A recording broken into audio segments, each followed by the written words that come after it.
Welcome to the second part of the 6th episode of this video essay.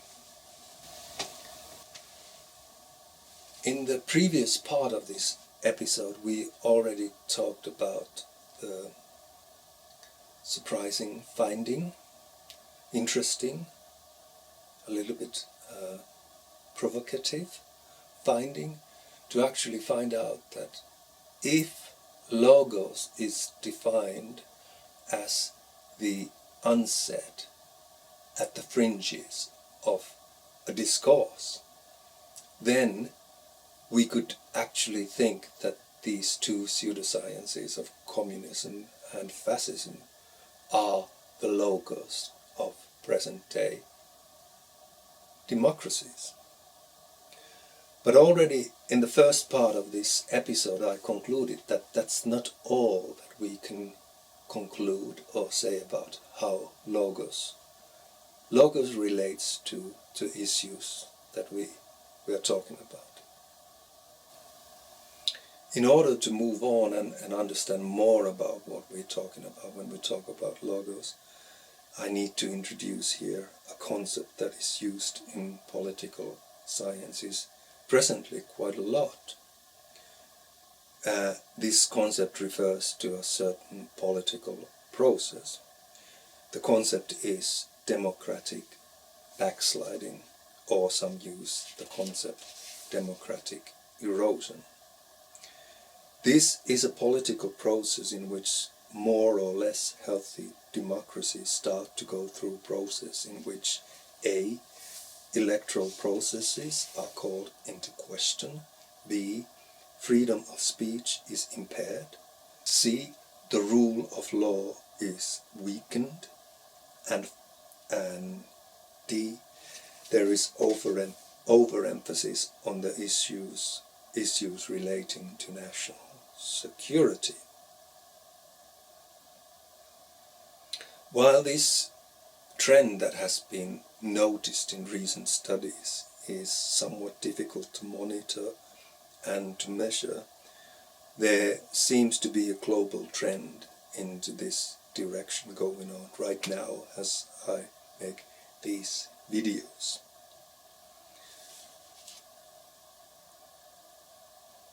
While the researchers of this political phenomenon have mainly focused on the causes leading to this development,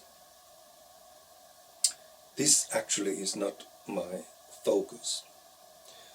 I'm saying this with full awareness that there is nothing wrong in trying to understand the causes of this development, whether it relates to economic inequality, rampant culture wars, reactions to societal changes, or the appearance of populist policies. My focus is elsewhere. My focus is to shed light to the implicit meaning structure behind this political phenomenon. As far as I can see, the crux of this political phenomenon is not that much that it brings together something in the unsaid of the discourse. So it's at least directly, I'm not buying too much into trying to understand what is going on here in terms of just looking at the logos as something that brings something together.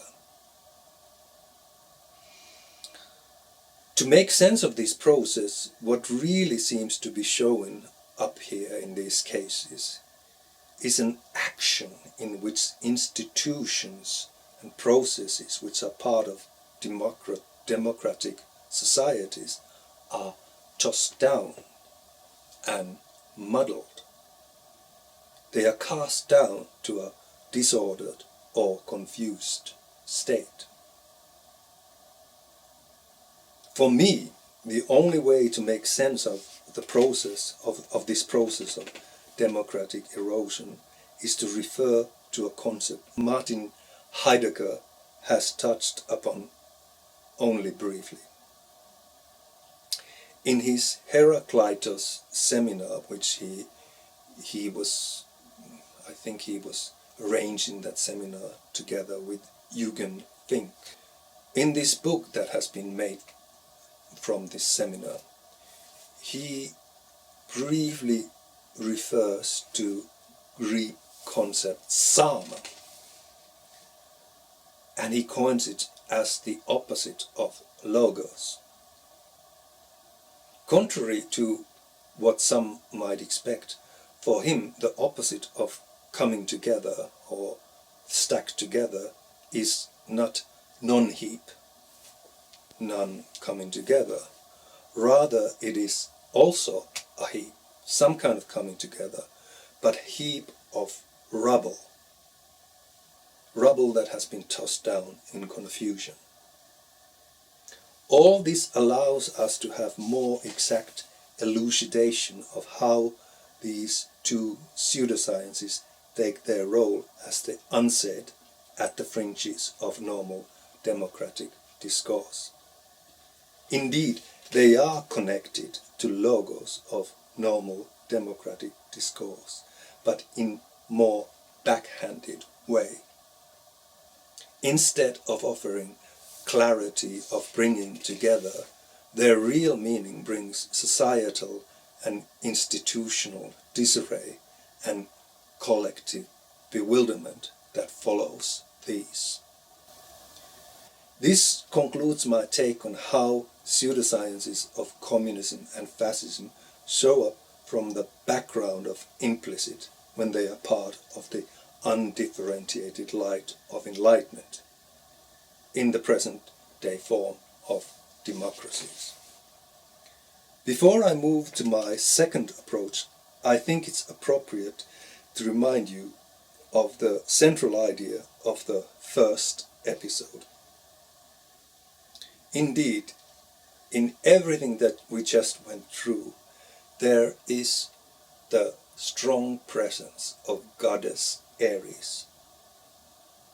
And what I mean that her presence is strong is that what we have here is a strong presence of strife and discord.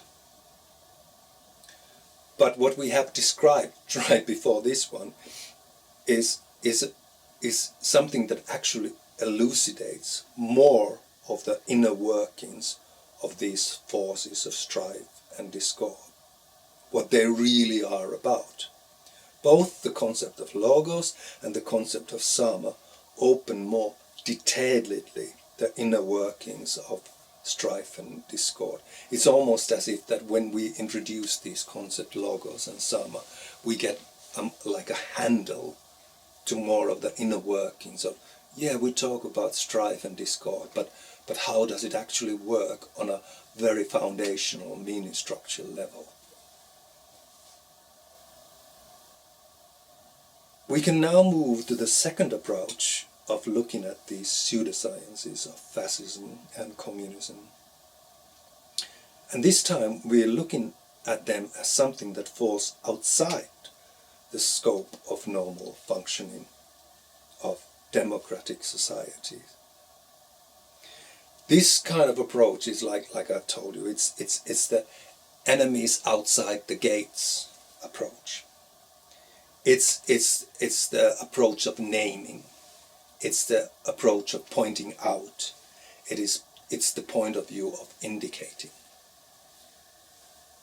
Let's start this approach with a couple of quotes from Heraclitus.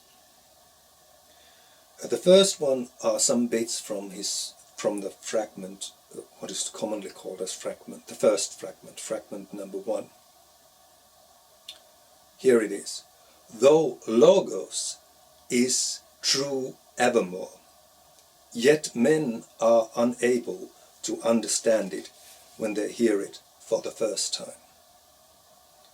For though all things come to pass in accordance with this logos, men seem as if they had no experience of them when they make trial of world and deeds such as I set forth. The other fragment that I would like to read from Heraclitus here is his fragment 93 is the fragment 93. The Lord whose is the oracle at Delphi neither utters nor hides his meaning, but shows it by a sign. Why these two fragments?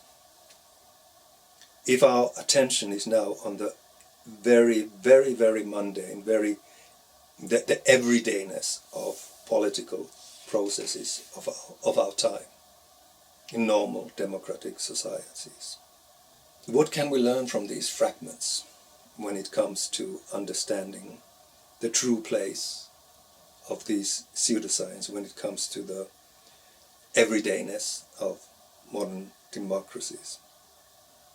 Looking at the first fragment, Heraclitus seems to suggest men in general have no experience of things when they come to pass in accordance with the logos. Okay, that's in general, that's how men are. They just don't seem to understand the implicit meaning structure that is logos in everything that goes around them.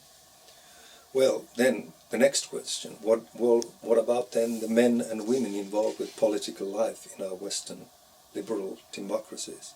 I'm talking about modern politicians and their courts, their lackeys, their henchmen, their jesters. Here we have to talk about the press, think tanks, lobbyists, marketing agencies, special interest groups, sometimes even comedians.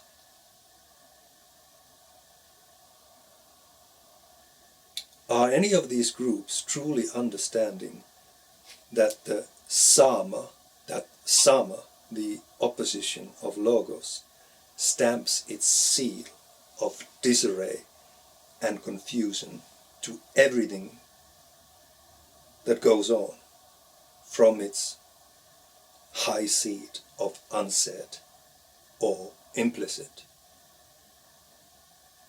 And if they don't understand logos, is this misunderstanding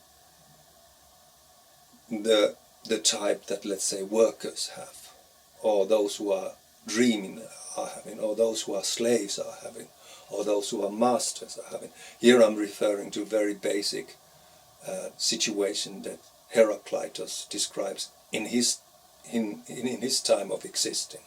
He talks about people in the world in different positions and what kind of understanding of world they could get. But now, of course, I'm referring here, when I talk about political circles, I'm talking about a certain language game, certain culture, certain social setting. What defines this particular social in regards to it misunderstanding the concept of logos, the meaning structure of logos? From my point of view, the closest description of the type of language game politicians and their courts are using, while not understanding the logos, comes from Heraclitus's description of oracles, when he was describing in the other fragment the oracle of Delphi.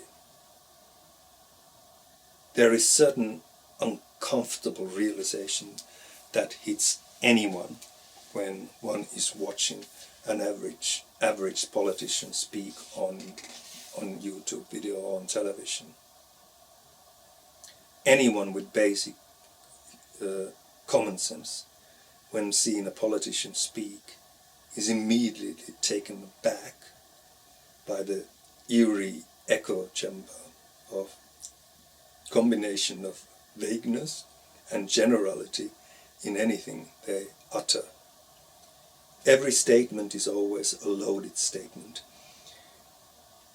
in the sense that politicians know how to stoke the political sentiments of their real and potential voters or followers, while also at the same time attacking their opponents, political opponents. Like Oracle of Delphi, they give signs, indicators coded messages.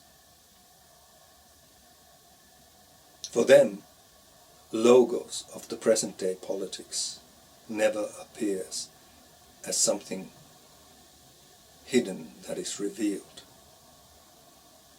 Truth as something hidden that is now revealed is replaced with vagueness and generality of science, of virtue signaling, of icons activating political sentiments. But there is also another characteristic that is similar to what oracles do when politicians or people in political life are speaking. And this is, you can find this all the time in political speech, and this is something that goes along the lines of something like this. Here is what I predict if this or that politician or this and that political party comes to power. The problem with these divinations and predictions is that they don't come from a place of true knowing, but from a place of utilizing your political opponent's past mistakes, from utilizing events that give you an advance, from knowing what your political opponent and your audience does not know. All this explains why present-day politicians in their slumber of political everydayness are completely handless, unprepared, unsuited, untrained, and fundamentally incapable to truly oppose the meaning structures of Sarma or the opposition of logos in pseudo-sciences at the core of our democratic existence. And if you don't believe me, let me give you an example. The Weimar Republic. Just think of the Weimar Republic before Hitler came to power, solidified his power, his grip on power. There were all these parties inside that framework, the political framework. None of them were capable of galvanizing their core voters and other voters to stand against what Hitler was proposing. This is what I mean by the basic... the modern politicians, from the point of view that they are, from the world that they live in, they're completely incapable of tackling the issue of Sarma that defines pseudo-sciences of communism and fascism from being the meaning structure core of democracies and the challenge that it poses. They're completely unable to tackle this issue. In order for anyone to do this kind of job properly, there would have to be people who are products of culture or social setting or language game, which truly sees value and fulfillment in the being in the clear of something coming together. So the people, if there are any group of people, any culture or social setting which would have any chance of tackling this issue of Sarma logos being the core of our present day democracies, it would have to be a group of people who come from these settings which value being in the clear that comes from bringing something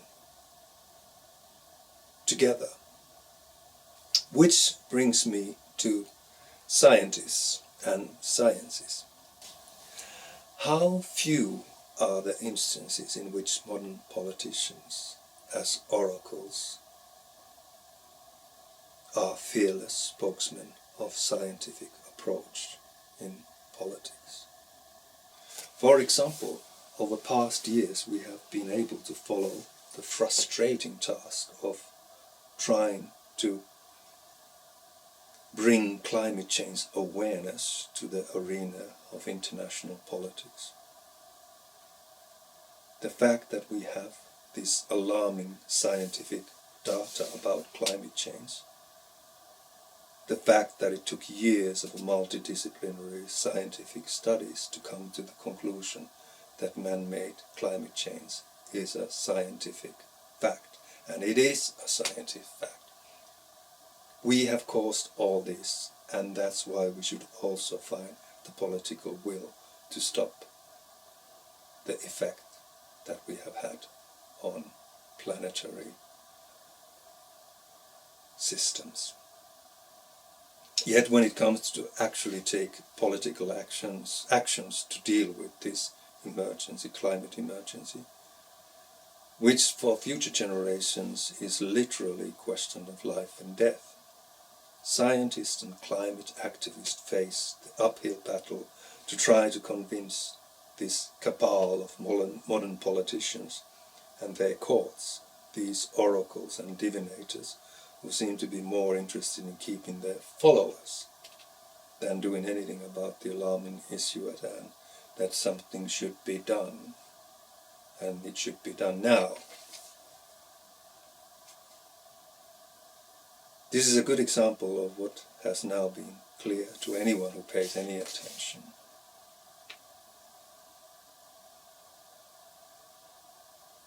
So, to put it all together, modern politicians and their courts are priestly descendants of Enlightenment era, and their gospels are their ideologies or their pseudo-sciences. And what about then the real sciences? What is their place in this court? Sciences are actually the great-great-grandchildren of the same family line. And modern sciences and Enlightenment ideas both have their roots in the modern discoveries, philosophical discoveries stemming from the 17th century. And these discoveries relate to the promotion of experimental sciences and the idea of using deductive reasoning to come up with theoretical formulations.